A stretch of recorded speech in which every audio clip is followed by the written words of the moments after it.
بسم اللہ الرحمن الرحیم۔ حضرت سلمان فارسی رضی اللہ تعالی عنہ کی روایت کا مفہوم ہے کہ ایک مرتبہ ان کو کسی نے کہا کہ آپ لوگوں کے پیغمبر آپ لوگوں کو ہر کام کی تعلیم دیتے ہیں، تو یہاں تک کہ قضائے حاجت کی بھی تعلیم دیتے ہیں۔ تو حضرت سلمان فارسی رضی اللہ تعالی عنہ نے فرمایا جس کا مفہوم یہ ہے کہ ہاں، وہ ہمیں یہ سکھاتے ہیں کہ قضائے حاجت کے وقت قبلے کی طرف رخ نہ کرو اور دائیں ہاتھ سے استنجا نہ کرو، اور کم از کم 3 ڈھیلے استنجا کے لیے استعمال کرو، اور ہڈی اور گوبر کے ساتھ استنجا مت کرو۔ یہ سنن ابی داؤد کی روایت کا مفہوم ہے۔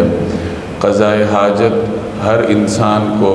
لاحق ایک ایسی فطری ضرورت ہے جس کا سامنا دنیا میں ہر انسان کو کرنا پڑتا ہے۔ نبی کریم صلی اللہ علیہ وسلم نے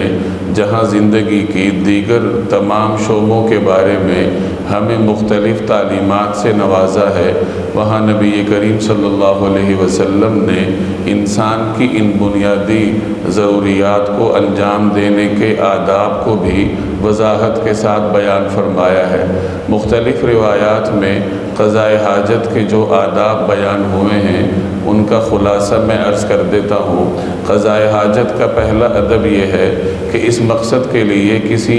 ایسی مناسب جگہ کا انتخاب کیا جائے جو پردہ دار بھی ہو اور جہاں کی زمین ایسی ہو کہ جس سے چھینٹیں اور غلاظت اڑ کر انسان کے بدن اور لباس کو آلودہ نہ کرے۔ چنانچہ سنن ابی داؤد ہی کی ایک روایت کا مفہوم ہے کہ جب تم میں سے کوئی شخص قضائے حاجت کے لیے جائے تو اسے چاہیے کہ کسی مناسب جگہ کا انتخاب کر لے۔ دوسرا ادب یہ ہے کہ جب ایسی جگہ میں جو پردہ دار ہو، جب وہاں داخل ہونا ہو تو دعا پڑھ لی جائے۔ چنانچہ حدیث کا مفہوم ہے کہ چونکہ ایسی جگہوں میں شیاطین ہوتے ہیں، اس لیے تمہیں چاہیے کہ جب ایسی جگہوں میں جانا ہو تو یہ دعا پڑھ لیا کرو، اللہم انی اعوذ بک من الخبث والخبائث۔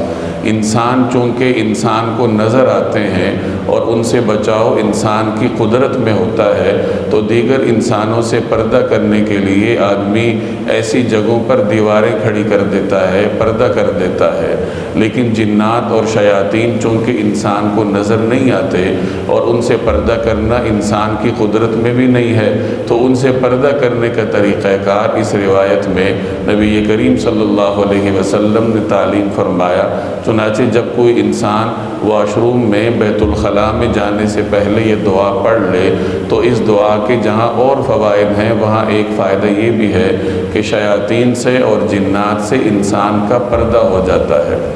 اسی طریقے سے جب اپنی حاجت سے فارغ ہو جائے اور اس کے بعد طہارت حاصل کرنی ہو تو نبی کریم صلی اللہ علیہ وسلم کی جو روایت آج ہم نے پڑھی ہے، اس فرمان میں نبی کریم صلی اللہ علیہ وسلم نے طہارت کے مختلف آداب کو بیان فرمایا۔ چنانچہ ایک ادب یہ ہے کہ دائیں ہاتھ کو طہارت کے لیے استعمال نہیں کرنا چاہیے۔ انسانی زندگی میں اسے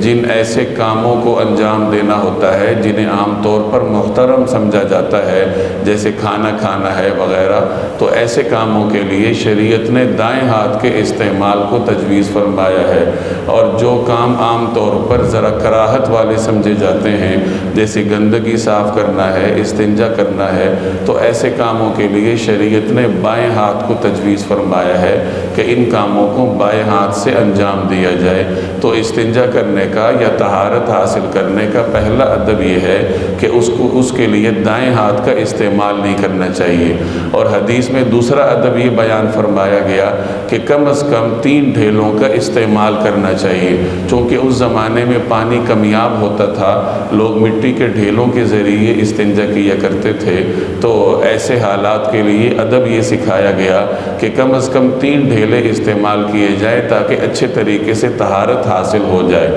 آج کل چونکہ پانی وافر مقدار میں ہے اور ہر شخص پانی ہی سے طہارت حاصل کرتا ہے، تو 3 ڈھیلوں کا استعمال اگر ضروری نہیں بھی ہے تو پسندیدہ یہ ہے کہ آدمی پیشاب کو خشک کرنے کے لیے ٹیشو پیپر کا استعمال کرے۔ چونکہ یہ ایک انسان کی فطرتی ضرورت ہے کہ پیشاب کے قطرے آہستہ آہستہ آتے رہتے ہیں، انہیں خشک کرنا پڑتا ہے۔ اگر کوئی آدمی پیشاب کرنے کے فوراً بعد پانی کے ذریعے طہارت حاصل کر کے باہر آ جائے تو اس کے بعد اندیشہ رہتا ہے کہ کہیں اسے قطرے نہ آ جائیں، تو اس اندیشے کو ختم کرنے کا طریقہ یہ ہے کہ ٹیشو پیپر کے ذریعے پہلے پیشاب کو خشک کر لیا جائے اور اس کے بعد پھر پانی کے ذریعے طہارت حاصل کر کے باہر آئے، تو اس سے ایک مکمل طہارت حاصل ہوتی ہے اور انسان وہم کی بیماری سے بھی بچ جاتا ہے۔ حدیث میں ایک ادب یہ بیان فرمایا گیا کہ گوبر کے ذریعے اور ہڈی کے ذریعے استنجا نہ کیا جائے، چونکہ عربوں میں یہ طریقہ تھا کہ وہ گوبر اور ہڈی کو بھی اس مقصد کے لیے استعمال کر لیتے تھے۔ گوبر سے گندگی اور زیادہ بڑھ جاتی ہے اور ہڈی ایسی چیز ہے جس کا استعمال کرنا استنجا کے لیے ناپسندیدہ ہے، تو نبی کریم صلی اللہ علیہ وسلم نے مسلمانوں کو ان چیزوں سے طہارت حاصل کرنے سے منع فرما دیا۔ تو یہ وہ بنیادی آداب ہیں جن کا لحاظ رکھنا ہر مسلمان کے لیے ضروری ہے۔ اللہ تبارک و تعالی عمل کرنے کی توفیق عطا فرمائے۔